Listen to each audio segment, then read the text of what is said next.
इनको ये जवाब जरूर पूछना, तुम हो क्या और कहां तुमने चुनाव कराए, कौन सी तुम्हारी महासभा है और कौन सा तुमने आरक्षण दिलाया? हम नहीं थे क्या आरक्षण दिलाने में?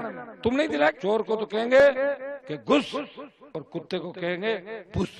ये वो लोग हैं।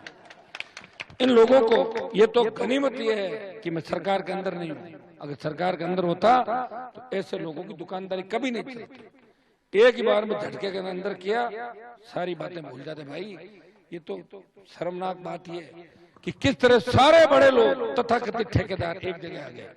इनको तकलीफ इस बात की है कि नया आदमी लड़ाई क्यों लड़ रहा है, इसने पार्टी क्यों बनाई, ये इनके अवैध धंधों के अंदर शामिल क्यों नहीं है, ये इनकी तरह क्यों नहीं है। अब समाज, अरे तुम बच्चे समाज में नहीं दे रहे हो, तुम्हें शर्म आनी चाहिए। कितने निकम्मे नकारा हो तुम लोग। जमान जब तुम बीजेपी ज्वाइन कर ली तुम लोगों ने, पैर पकड़ लिए जाके भारतीय जनता पार्टी के नेताओं के, तलवे चाट रहे उनके। पहले गहलोत के तलवे चाटते थे, अब तुम पहले वसुंधरा के चाटते थे, अब तुमने कह दिया गहलोत गंदा है, अब भजनलाल के चाट रहे हो, कभी किसी और के चाट रहे हो, कभी धनखड़ के चाट रहे हो। तो धनखड़ नेता है क्या जाट समाज का जो धनखड़ वोट दिला देगा? सरपंच नहीं बन सकता जगदीप धनखड़। जानता हूँ मैं कितने वोट है धनखड़ के पास, ये झुंझुनू का है बता देंगे। जगदीप धनखड़ पंचायत का चुनाव लड़के बन सकता है? यहाँ कोई कुछ भी नहीं चलने वाला। यहाँ सब लोगों ने संघर्ष देखा है, मुझे लड़ते हुए देखा है, मुझे सत्ता को ठोकर मारते हुए देखा है। उस वसुंधरा राजे के सामने जब सारे लोग जमीन पर पड़ गए थे, वसुंधरा के पैरों में पड़े हुए थे, उस वक्त हनुमान बेनीवाल इस कौम की लड़ाई लड़ रहा था, इस कौम को आगे बढ़ाने का काम किया, दिल्ली तक आपका सम्मान बढ़ाया। भाइयों भूलो मत कि किसान आंदोलन में सत्ता मैंने छोड़ी थी। मैं चाहता तो दलालों की तरह इधर उधर करके सत्ता का सुख भोग सकता था। अभी मैं इंडिया अलायंस का हिस्सा बनाऊं, मैं चाहता तो मोदी के साथ आ जाता, दे देते सीट मुझे। कौन चाह रहा था? ये दलाल है, ये आ जाए गांव में बात करे तो इनको ये जवाब जरूर पूछना, तुम हो क्या और कहां तुमने चुनाव कराए, कौन सी तुम्हारी महासभा है और कौन सा तुमने आरक्षण दिलाया? हम नहीं थे क्या आरक्षण दिलाने में? तुम नहीं दिलाया क्या? करो नहीं थे उस समय जब गाड़ियां भर भर के ले जा रहे थे। 99 के अंदर एमपी दिल्ली मेरा दिया हुआ, दिल्ली जाके सारे लोगों ने ये कहा साहब हम तो जबरदस्ती लड़ेंगे, हनुमान को टिकट मत दो। कोई दिक्कत नहीं, कट गया। फिर भी मैं साथ रहा।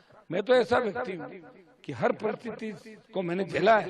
इनकी तरह नहीं हूँ कि खुद के बेटे का जमाई का काम आए, बेटी का काम आए, जब तो पैर पकड़ लो। और काम निकला और हम जाट महासभा का अध्यक्ष। किसने बनाया तुम्हें अध्यक्ष? मैं आज ही तुम्हें सस्पेंड करता हूँ अध्यक्ष के पद से, निलंबित और कर दिया। और क्या उनकी कौन सी महासभा बनी है? हमारे अध्यक्ष ये भाई इसको बनाइए अध्यक्ष। तो किसने बनाई? कहाँ चुनाव कराए? कोई ऐसा है क्या? और आज से ऐसे लोगों का विरोध करो सोशल मीडिया पे। ये समाज के दुश्मन है, ये गद्दार है, ये दारा सिंह की पत्नी के पैसे खा गए। इन्होंने ऐसा घर नहीं छोड़ा, जीवन गोदारा के जो पैसे थे समझौता वो पैसे खा गए। बेशरम कहेंगे घूम रहे, शर्म इनको आती नहीं। वही रितवाड़ मिर्जा की तरह ऐसे सारा कूड़ा करकट एक जगह इकट्ठा हो गया। ये अच्छा रहा, 2-3 दिन में बचा हुआ कूड़ा भी एक जगह चला जाएगा। अब इनका काम ये बचा। समाज के ठेकेदार कोई हो सकता है कि समाज में? मैं नहीं कहता कि मैं कोई समाज का ठेकेदार हूं। सर्व समाज, पार्टी, संघर्ष, ये बातें होती। बताओ 4 जने चल दिए गाड़ी में, दिन में शराब पी लेते हैं, शाम को पार्टियां कर लेते हैं और समाज के ठेकेदार हो। तुम समाज के ठेकेदार हो? तुम्हारा परिवार तुम्हारे काबू में है? 15 पार्टियों में अलग अलग बैठे हो, बच्चों के रिश्ते दूसरे समाजों में कर रहे हो। किधर ठेका दिया समाज का तुम्हें? बंद करो पंचायती समाज की।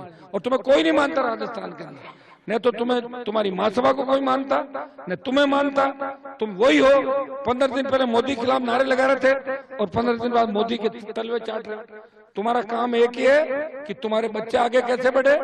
और तुम तो ऐसे लोग थे जब तुम्हारे पास चुंगी के ठेके थे तो गरीब की केयर सांगरी भी आती थी, उसकी भी चुंगी ले लेते। इतने बदमाश लोग हैं। तो इनका अपने को ध्यान रखना है। और मैं तो अगर सरकार में शामिल हो जाता तो इस तरह के ठेकेदारों को नहीं घूमने देता, ये तो तय थे। लेकिन अब चूंकि सरकारों से लड़ रहा हूं, इसलिए मुझे आज ये बात बड़े दुख के साथ कहनी पड़ रही है कि आदमी 1, 2, 3, 4, 5 जगह जाके कहीं तो थक ही नहीं रहे। मुझे कह रहे हनुमान जी पार्टी बदल रहे। पार्टी बनाई क्या राजस्थान के अंदर किसी ने? मैंने ही पार्टी बनाई राजस्थान के अंदर। हरियाणा उत्तर प्रदेश की पार्टियों को झंडे लेके घूमते थे राजस्थान के अंदर। ये जो राजस्थान की मर्दानगी साबित की है लोकसभा के अंदर, हनुमान बेनीवाल ने किए, सत्ता को ठोकर मारी और राजस्थान का सम्मान देश में बढ़ाया। जब सेना को ठेके पे दिया, एक व्यक्ति लड़ रहा था गरीब बच्चों के लिए, किसान के बेटों के लिए, मर गए थे कि बाकी लोग कहां चले गए थे? बात तो समाज की करेंगे। और पुलिस की गाड़ी आई नहीं, छू मंतर भाग जाना। अरे शर्म आने की बात है तुम लोगों को, इतनी बेशर्मी से। रिचपाल मिर्जा गाड़ी दे रहा है और ज्योति मिर्जा पास में बैठी है और कह रही है चाचू एक डायलॉग और मारो। बताओ कैसी बात। अब आप लोग तो कहोगे नहीं भाई, कहना हमारे को पड़ेगा। भाई मुकेश, हम तो कर ही रहे लड़ाई, तुम लोगों को भी लड़ाई लड़नी है। इन दलालों से और इन समाज के ठेकेदारों से हमें सावधान रहना है। और अगर ये सही ढंग से नहीं जाएंगे तो लोग इनके काले मुंह करेंगे, इनके कपड़े फाड़ेंगे और फिर ये घर के अंदर जाएंगे। ये भी नागौर से हो सकती है शुरुआत। समय रहते यहाँ से भागे, पूरा राजस्थान जानता है, देश जानता है किस तरह जाट आरक्षण आंदोलन में पैसे लेके और पैसे के बंटवारे को लेके इनका झगड़ा हुआ, आपस में मारपीट हुई थी 1999 के अंदर। बातें सुनते होंगे आप लोग। 2-3 तो मर गए इनके अंदर से, 2-1 बच्चे हैं, घूम रहे हैं जिस तरह। अब क्या बताऊं मैं आपको, घर से लोग निकाल दे, समाज से निकाल दे, बेघर हुआ व्यक्ति घूमता है ना, वैसे घूमते हैं। और इनके कहने से इनका परिवार भी वोट नहीं देता, इनका परिवार भी एकजुट नहीं है। इनके चक्रों में कभी नहीं पड़ना। तथाकथित महासभा का ठेका लेके और घूमना और अपने आप को नेता कहना, औकात क्या है? 5वें नंबर पर है वहां पे। कितने नंबर पे? 5वें पे। खुद का पोस्टर लग के कोई बोर्ड नहीं देता इनको। ये तो लोगों के पोस्टर के, कभी किसी के पोस्टर के नीचे होगे। कभी गहलोत साहब को कहते हैं कि ये तो हमारे पिताजी समान है, कभी वसुंधरा को ये तो हमारी माता जी है वसुंधरा जी, ये मोदी जी हमारे दादाजी है, ये लड़दादा जी पड़दादा जी। अरे शर्म करो साहब, क्यों जाट समाज की नाक कटा रहे हो? ऐसे लोगों से प्रदेश के नौजवानों को कहूंगा सावधान रहे। ये समाज के ठेकेदार अगर कहीं आए तो रात अंधेरे के अंदर तुम इनको थोड़ा ठीक भी करने की कोशिश करना। भाइयों सुनो मेरी बात ये कि कोई आदमी आके कोई नागौर गोचे थोड़े ही घर किसी की मान ले। नागौर तो देश को जगह रहा है। अभी देश और प्रदेश की राजनीति में सबसे मजबूत जिला कौन सा आप जानते हो? नागौर। तो जब नागौर में कोई बाहर का आदमी आए, शराब का ठेकेदार, बजरी माफिया का पार्टनर, बलात्कार का आरोपी, और वो आके बोले कि हनुमान बेनीवाल ने क्या किया, मैं उसको हिसाब दूंगा क्या मैंने क्या किया? मैंने किया जब तो यहाँ खड़ा हूं, मैंने किया जब मोदी को पसीना आ गया, मैंने किया था। तब इन सब दलालों को मैसेज आए कि इन दलालों को एक करो, किसी को टुकड़ा थोड़ा सा फेंको, किसी को टुकड़ा फेंको और हनुमान के खिलाफ जाओ। लेकिन नागौर की जनता परवाह नहीं करती। नागौर की जनता उखाड़ के फेंक देगी इन लोगों को। और वापस दिल्ली आप मुझे भेजोगे और अब की बार दिल्ली भेजोगे तो आधे तो वैसे ही समाप्त हो जाएंगे, कहने की आवश्यकता नहीं। और आधे फिर सड़कों में पत्थर फेंके गए पागल हो गए। तो ये बात अपने को ध्यान रखनी है। वोट की अपील करने आपके बीच आया हूँ। अभी कोई बयान मुझे सुना रहा था कि हनुमान ने क्या किया, हनुमान ने बॉर्डर जाम कब किया। बॉर्डर जाम मैंने किया, शाहजहांपुर का बॉर्डर मैंने जाम किया। 10,000 लोग लेके गया था कोटपुतली में सभा के बाद। पहले 18 लोग बैठे थे साइड के अंदर, और बॉर्डर जाम करने के बाद 7 दिन का अल्टीमेटम दिया मैंने गृह मंत्री को। गृह मंत्री जी मैं आपके साथ हूँ, अगर किसानों की नहीं सुनी मैं सत्ता छोड़ दूंगा। नहीं सुनी तो 1 लाख लोग लेके गया। उस दरमियान जब बॉर्डर जाम था, ये 50, 60, 70 लोग जिनमें आधे दलाल थे, ये जाके वहां बॉर्डर के पास में बैठ गए कि हनुमान जी आएंगे हमें पीट लेंगे तो ठीक, और नहीं तो झगड़ा हो जाएगा। मैंने समझदारी से काम लिया और उनसे 100 मीटर दूर मेरा टेंट लगाया। ये तो खाना भी उन लोगों को खाते थे। सरदार जो खाना लाते थे ना, लंगर, ये तो रोटी भी लंगर की खाते थे, खुद की रोटी भी नहीं खाते थे। मैंने जो धरना दिया वहां 70 दिन बैठा रहा। मैं थोड़ी कह रहा हूँ 11 महीने बैठा था, 70 दिन धरना दिया और 100 रुपए नहीं मांगे। और अच्छा खाना बनता था बच्चों के, सारे हमारे खाते थे। हम हमारे यहाँ पे लोग खाना खाते थे, इनकी तरह लंगरों में रोटी नहीं खाते थे। बताओ किस तरह गंदे लोग हैं। इन गंदे लोगों से ध्यान रखो आप। ये वो गंदगियां हैं, ये कैंसर से भी ज्यादा खतरनाक लोग हैं। इनको दूर भगाओ। गलती से आ भी जाए, इनकी बातों की तरफ ध्यान भी देना। भाई बड़ी मुश्किल से आप लोगों को चला के यहाँ तक लाए। कभी कभी पीड़ा हो जाती है।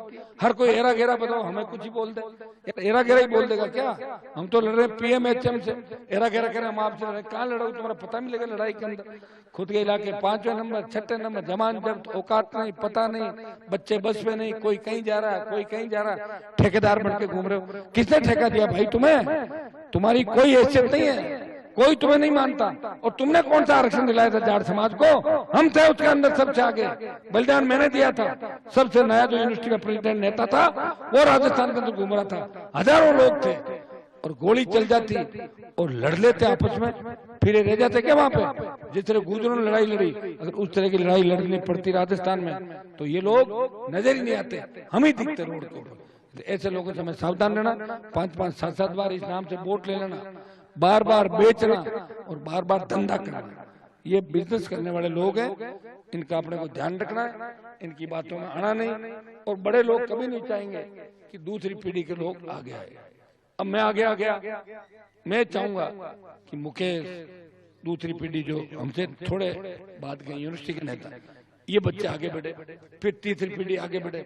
इनका तो एक ही मकसद है, इनका बेटा आगे बढ़े, इनकी बेटियां बढ़े, इनके दामाद बढ़े, इनके रिश्तेदार बढ़े, समाज को बेचते रहे, धोखा देते रहे और खाते रहे। ये लोगों का धंधा, ऐसे लोगों से सावधान रहना। बाकी ये जिसके सपोर्ट में आए, किसी कारण से होंगे, आप भी जान गए होंगे, ये सारा इंडिया बुल से लेकर सिस्टम कबाड़ा एक ही जगह है सारा, तो कबाड़ी सब जगह इकट्ठे हो गए।